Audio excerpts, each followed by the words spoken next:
Bonjour et bienvenue dans les 4V, Marine Le Pen. Bonjour. C'est donc aujourd'hui, tout à l'heure à 10h, que l'intersyndicale va être reçue par Elisabeth Borne à Matignon. Et sauf miracle, il ne devrait pas en sortir grand-chose. Quel sens ont ces entretiens aujourd'hui ?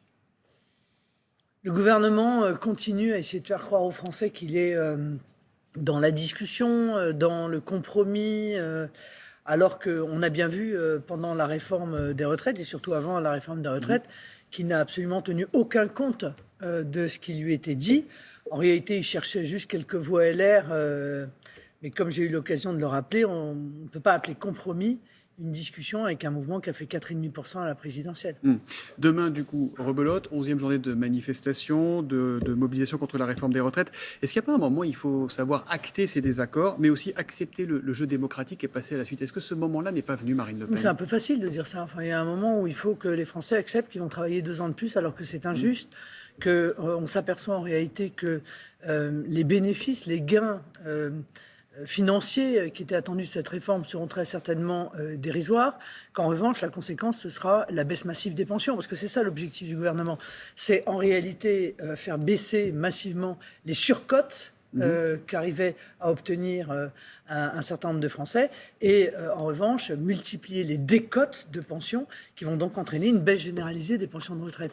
Donc, qu'ils ne soient pas prêts à céder à cela, on peut l'entendre, on peut le comprendre. Maintenant, le combat n'est pas terminé. D'abord, il ne sera pas terminé. Il sera terminé quand ? Il sera terminé quand, ce Non, mais combat ? d'abord, il n'est pas terminé parce que le Conseil constitutionnel doit le rendre 14 une avril, décision. ça. Or, il a de très bonnes raisons de censurer ce texte, notamment une jurisprudence que nous avons développée, nous, dans notre recours, je crois que nous sommes les seuls à l'avoir fait d'ailleurs, et qui indique que le gouvernement a commis une erreur lourde. De procédure, en quelque sorte. De Sans rentrer procédure, dans le détail, voilà. Exactement. Mais si le Conseil constitutionnel dit, bon, bah, ça passe, j'ai pas grand-chose à redire ou j'ai rien à redire, est-ce que ça sera la fin du match et après le rendez-vous sera électoral la prochaine fois ? Le rendez-vous sera électoral, vous avez parfaitement raison de le dire. Il sera électoral non seulement aux prochaines présidentielles, parce que c'est là que cette réforme des retraites pourra être annulée, annihilée, mais même dès les européennes, après tout.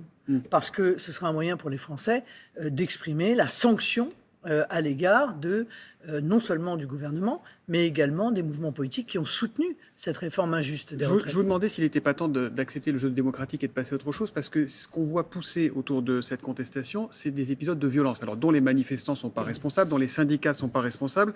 Par exemple, le groupe Renaissance, le groupe macroniste à l'Assemblée, va demander la création d'une commission d'enquête pour savoir d'où viennent ces violences, qui tire les ficelles, notamment les manifestations plus ou moins spontanées. Je vous vois sourire, est-ce que ça veut dire que vous ne soutiendrez pas cette demande ? Non, c'est pas...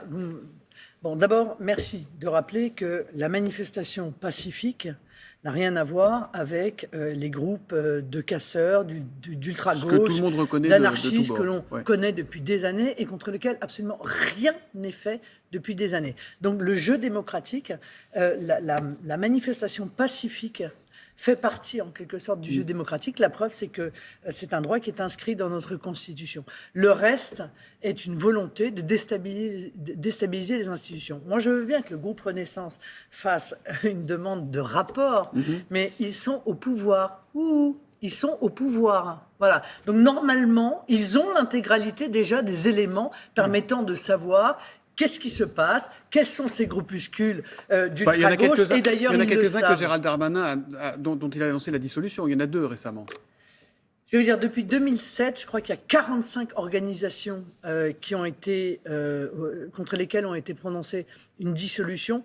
Un seul était un groupuscule d'ultra-gauche, et le dossier avait été tellement mal monté que je crois que le Conseil d'État a annulé cette dissolution. Ça veut dire qu'il y a une impunité de ces groupes. Vous accusez Gérald Darmanin de complaisance avec ces groupes, le gouvernement ?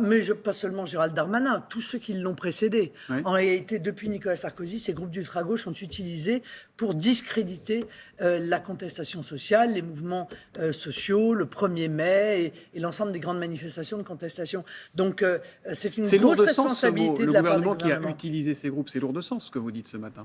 Oui, c'est lourd de sens, mais enfin, ça a été révélé. Je vous rappelle que dans un livre de Patrick Buisson sur le mandat de Nicolas Sarkozy, il le dit très clairement, on laissait faire parce qu'il s'agissait de discréditer le mouvement social. Je pense que il avait quelques comptes à régler, Patrick Buisson, par ailleurs. Non, mais c'est pas le sujet. Ouais. Je pense que cette utilisation des groupements d'ultra-gauche s'est multipliée dans le temps. Il est temps d'y mettre fin parce qu'on voit aujourd'hui s'hybrider les écologistes anarchistes, en quelque sorte, les écologistes radicaux et cette ultra-gauche, et on risque d'avoir de mauvaises surprises dans l'avenir. Si vous étiez au pouvoir, Marine Le Pen, comment feriez-vous pour réconcilier le pays, ce qui était la promesse originelle d'Emmanuel Macron ? Mais le meilleur moyen de réconcilier le pays, c'est d'abord d'utiliser des outils qui sont des outils profondément démocratiques, qui sont le référendum et la mise en œuvre de la proportionnelle, pour que chaque Français se dise « ma voix compte ». Là, l'Assemblée est assez représentative du pays. Non, elle ne l'est pas. Elle ne l'est pas assez. Et il y a encore des millions de Français dont le vote n'est pas reconnu, en ce sens qu'ils n'ont pas de représentants à l'Assemblée nationale. Il faut que tous les Français soient représentés. Et puis, il faut, encore une fois, quand il y a une crise politique comme celle que nous vivons, il faut retourner au peuple. C'est lui le souverain. Je le rappelle, c'est dans notre Constitution. C'est lui qui doit trancher. Or, donc là, vous appelez Emmanuel Macron du référendum. À dissoudre il y a un référendum. Il y a deux possibilités. Oui. Soit on utilise le référendum, dont je rappelle qu'il n'a pas été utilisé depuis qu'il a été rejeté d'un revers de la main en 2005. Bon, et la dissolution. Voilà, il y a une crise politique, le gouvernement n'a plus la confiance des Français, ça me paraît très clair. Un changement de Première ministre ne serait pas suffisant. Vous avez dit qu'elle était carbonisée, Elisabeth Borne.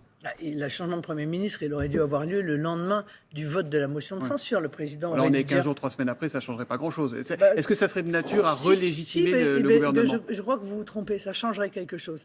Parce que s'il l'avait fait le lendemain de la motion de censure, le président aurait lancé un signal aux Français en disant « J'ai entendu que vous n'avez plus confiance dans ce gouvernement parce que vous vous êtes exprimé au travers de vos représentants. » Là, maintenant, s'il le fait, eh bien, on dira c'est la conséquence des violences qui se sont développées dans la rue. Donc ça n'aurait pas le même sens politique. C'est le pire, je crois, signal que peut lancer le président de la République. C'est le même, d'ailleurs, qui avait été utilisé au moment des Gilets jaunes. Il a fallu des violences pour que le président fasse mine d'entendre les Français. C'est dommage parce qu'il n'entend pas les bons, du coup. Je ne sais pas si vous avez vu le tag géant représentant Emmanuel Macron en Adolf Hitler qui a été peint sur une façade à Avignon.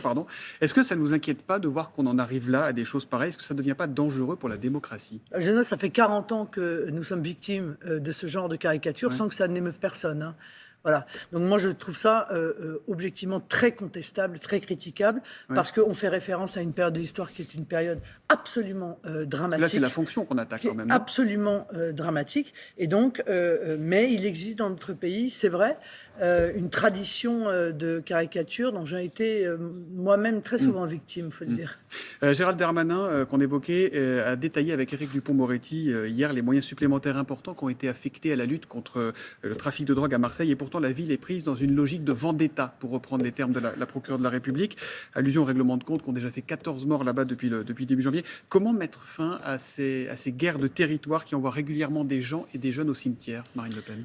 Bon, je vous rappelle qu'Emmanuel Macron était allé en août 2021 de mémoire. Septembre, ou en septembre, pour annoncer un grand plan. 150 millions. Ça s'appelait Marseille en grand. Bon, en l'occurrence, c'est Marseille en grand banditisme, parce que rien n'a échangé. Et pour une raison simple, c'est que la philosophie est mauvaise.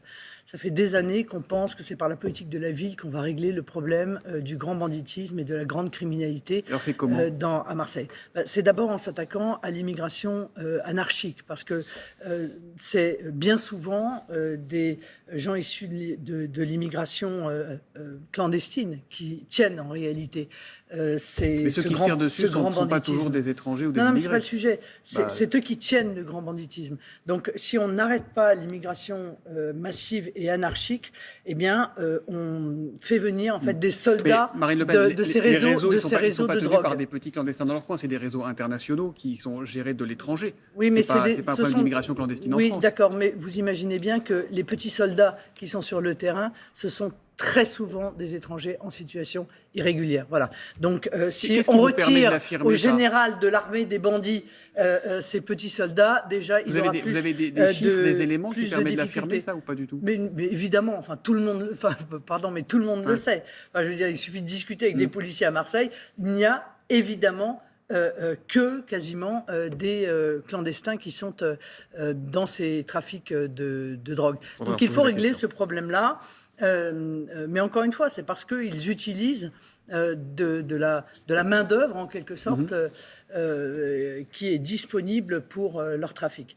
C'est catastrophique ce qui se passe à Marseille, parce que ça n'a pas seulement une conséquence sur l'insécurité, que subissent également les Français d'origine immigrée, par ailleurs. Il faut dire les choses. Les gens qui vivent dans les quartiers nord sont des Français d'origine immigrée.